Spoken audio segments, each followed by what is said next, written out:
इस वीडियो में हम एक बहुत ही कॉम्प्लेक्स टॉपिक देखेंगे, रिएक्ट हायर ऑर्डर कंपोनेंट्स। तो higher order components actually functions होते हैं, काफ़ी इंटरेस्टिंग है। ये वैसे फंक्शन होते हैं जो एक कंपोनेंट को इनपुट लेते हैं और एक नया कंपोनेंट आउटपुट देते हैं।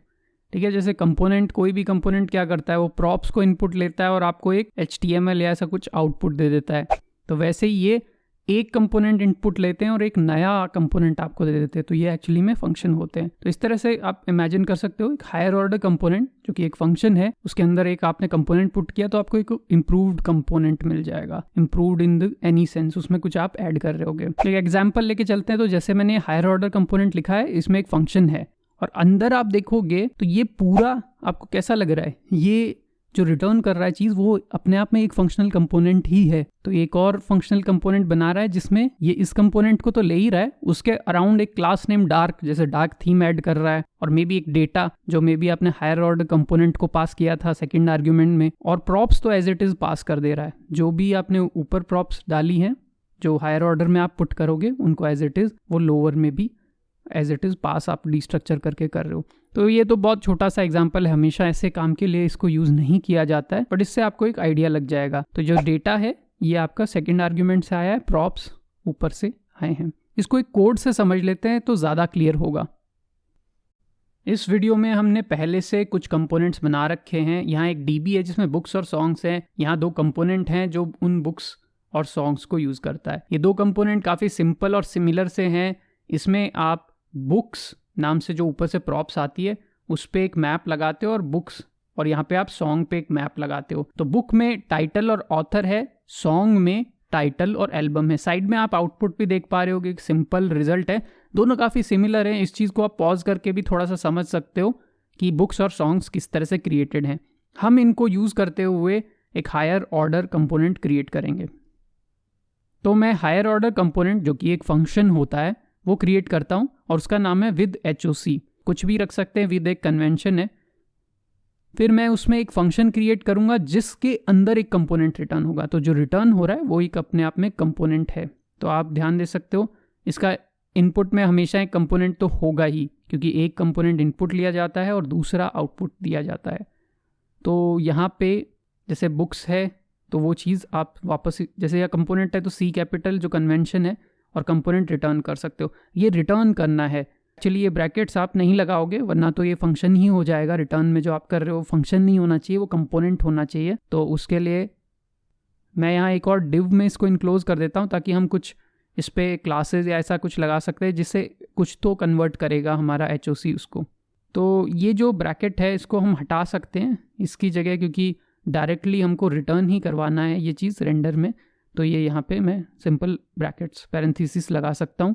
अब यहाँ पे क्लासेस पुट कर देंगे, क्लास नेम, और ऊपर मैं कहीं से मे बी सेकंड आर्ग्यूमेंट में अभी पुट कर देता हूँ, क्लासेस यहाँ से पुट कर देंगे। तो बहुत ही छोटा सा HOC शुरुआत के लिए। इसमें क्या करेंगे, क्लासेस पास करेंगे। तो अब जब मॉडिफाइड एक कंपोनेंट हम बनाते हैं तो विद HOC में पास करते हैं बुक्स और एक क्लासेस कोई पास करते हैं, जैसे डार्क। तो डार्क मैंने पहले से बना रखी है, बैकग्राउंड कलर है ब्लैक, फॉन्ट है वाइट। इससे एक मॉडिफाइड कंपोनेंट मिलेगा, मैं उसको बुक्स HOC बोलता हूँ।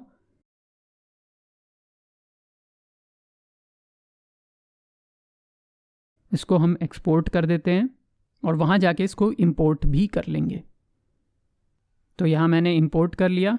इसको डायरेक्टली यूज़ करते हैं, सेव करते हैं। एरर आ गई। एरर आप देख सकते हो क्यों आई है, क्योंकि बाकी सब में आपको एक डेटा चाहिए था जिस पे आप मैप लगा सको। यहाँ कोई डेटा ही नहीं था। जैसे ऊपर बुक्स और सॉन्ग्स में डेटा भेजा गया है, अब इसमें तो हमने डेटा कहीं भेजा ही नहीं, तो उसको कैसे पता लगेगा।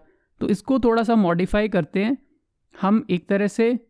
जो यहाँ पे प्रॉप्स आप एक्सेस कर सकते हो क्योंकि वो एक कंपोनेंट ही है, और यहाँ पे मैं प्रॉप्स एज इट इज़ नीचे कंपोनेंट को पास कर दूंगा। तो आप सेम चीज़ यूज़ करो, यहाँ बुक्स जो है उसको यहाँ पास कर दो, तो सेम चीज़ यहाँ पे क्रिएट होगी विद द डार्क थीम। तो एक सिंपल HOC बन गया। तो ये चीज़ आपको ध्यान होना चाहिए कि प्रॉप्स कैसे पास की हमने, ऊपर से जो आई उनको ही एक्सपेंड करके हम प्रॉप्स पास कर सकते हैं। तो ये काफ़ी पॉपुलर तरीका है प्रॉप्स पास करने का। तो जो आपने प्रॉप्स यानी बुक्स प्रॉप ऊपर लिखी वही आपने पास कर दी। अब मैं प्रॉप का नाम बदल रहा हूँ और मैं लिख रहा हूँ नेम बुक्स, क्योंकि मैं एक और थोड़ा फैंसी HOC बनाता हूँ जिसमें मैं नेम लिखूँगा, वही डेटाबेस अपने आप मैं एक्सेस कर पाऊँ। थोड़ा सा कॉम्प्लिकेटेड होगा ये। तो मैंने नेम में बुक्स लिखा है, तो अपने आप कैसे पता लगेगा मैप को कौन सा डेटा उठाना है, ये सब अभी हम डिज़ाइन करेंगे। तो यहाँ प्रॉप्स में आपके पास नेम तो आ जाएगा, ओके, क्योंकि ये जो प्रॉप्स है विद HOC यहाँ पे अपने आप इसको हैंडल कर लेगा। और प्रॉप्स में आपके पास अभी केवल एक चीज़ है नेम, और नेम में क्या है बुक्स, तो उससे आप db.books एक्सेस तो कर सकते हो, पर कैसे करोगे? तो मैं एक फंक्शन आर्ग्यूमेंट और पास करता हूँ विद HOC में, और ये फंक्शन को हम ऐसा कुछ बनाना चाहते हैं कि इसको जब एग्जीक्यूट करें तो हमारे पास बुक्स वाली प्रॉप्स आ जाए, क्योंकि बुक्स की प्रॉप्स आ गई तो उसमें ही तो हम मैप से लूप बनाते हैं, तो इसको ही आउटपुट आएगा और उसको मैं एक्सपेंड करके वापस प्रॉप्स बना लूँगा। तो प्रॉप्स किस फॉर्मेट की होनी चाहिए? बुक्स ऑब्जेक्ट जैसी। यहाँ पे नीचे इस फंक्शन का इम्प्लीमेंटेशन बनाते हैं, तो एक सिंपल सा इम्प्लीमेंटेशन लिखा है, अभी तो मैंने कुछ नहीं, खाली अभी मेरे पास ये नेम आर्ग्यूमेंट तो है ही क्योंकि ऊपर से आया हुआ है ये, तो प्रॉप्स डॉट नेम मैंने इसमें पास कर दिया, तो मेरे पास नेम यहाँ ऑलरेडी हमेशा होगा, ये हमको गारंटी है। तो अब अगर मेरे पास नेम है तो मैं DB से डेटा कैसे निकालूं? तो प्रॉप्स का जो फॉर्मेट है उसमें हमको बुक्स प्रॉप्स चाहिए। तो पहली चीज़ तो ये है कि की का नाम जो है वो वही होना चाहिए, तो वह तो हमने ऊपर वैसा ही पास किया है। दूसरा db.books आपने ऑलरेडी डेटा वैसा ही किया है, तो इससे क्या होगा, बुक्स इक्वल टू db.books, इस तरह का एक ऑब्जेक्ट बन जाएगा। वो ऑब्जेक्ट यहाँ पास करोगे तो एक्चुअली वैसा ही लगेगा कि बुक्स प्रॉप्स आ गई है, और क्योंकि बुक्स प्रॉप्स पे ही मैप है इस कंपोनेंट का तो सब चल जाना चाहिए। अभी एरर ये आया है कि DB हमारे पास डिफाइंड नहीं है, उसका रीज़न है कि DB दूसरे पेज में है एक्चुअली। तो यहाँ पे हमने जो कांस्टेंट DB बना रखा है इसको आप उधर ले जा सकते हो। एक बार के लिए ज़्यादा कुछ चेंज नहीं करूँगा, इनको कमेंट आउट कर देता हूँ थोड़ा सा क्लीन, और DB को उधर पुट कर दूंगा जस्ट फॉर दिस एग्जाम्पल। अब आप देख रहे हो बुक्स प्रॉपरली आ रहा है आपके पास में। क्यों आ रहा है? क्योंकि यहाँ ये चीज़ कंप्लीट हो गई है। ऐसे ही सॉन्ग्स HOC हम यूज़ कर सकते हैं, सेम फंडा रहेगा उसमें भी।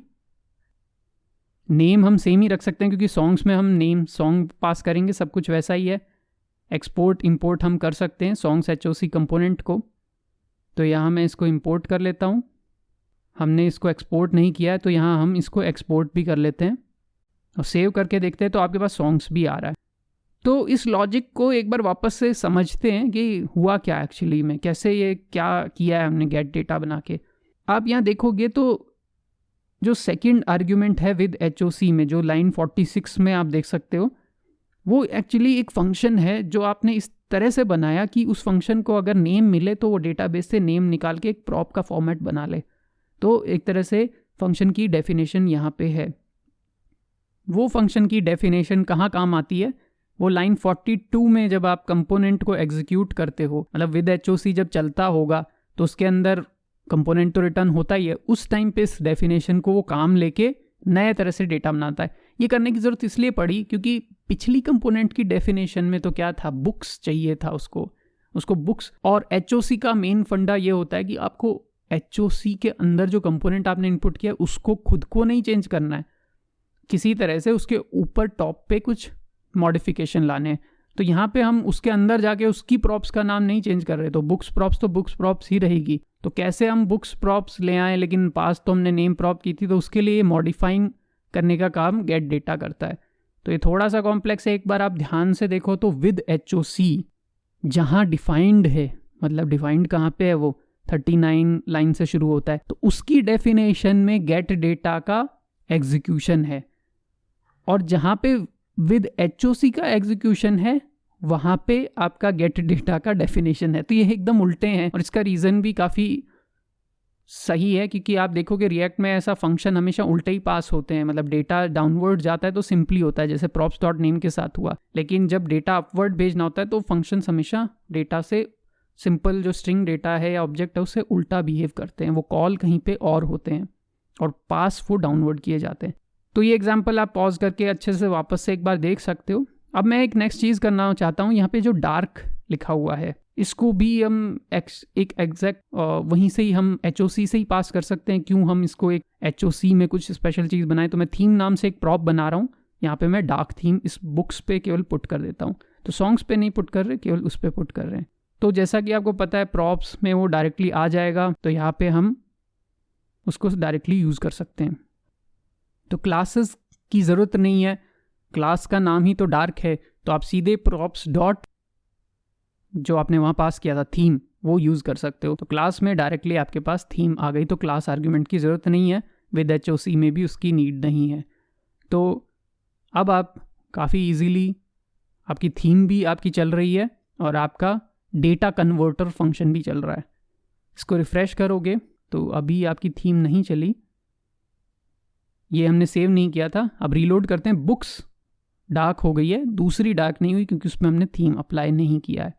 तो एक बहुत अच्छा HOC का एग्जाम्पल है, एक बार वापस आप इसको देख सकते हो क्योंकि थोड़ा सा किस तरह से फंक्शन इम्प्लीमेंट हुआ है वो देखना एक बार के लिए डिफ़िकल्ट हो सकता है।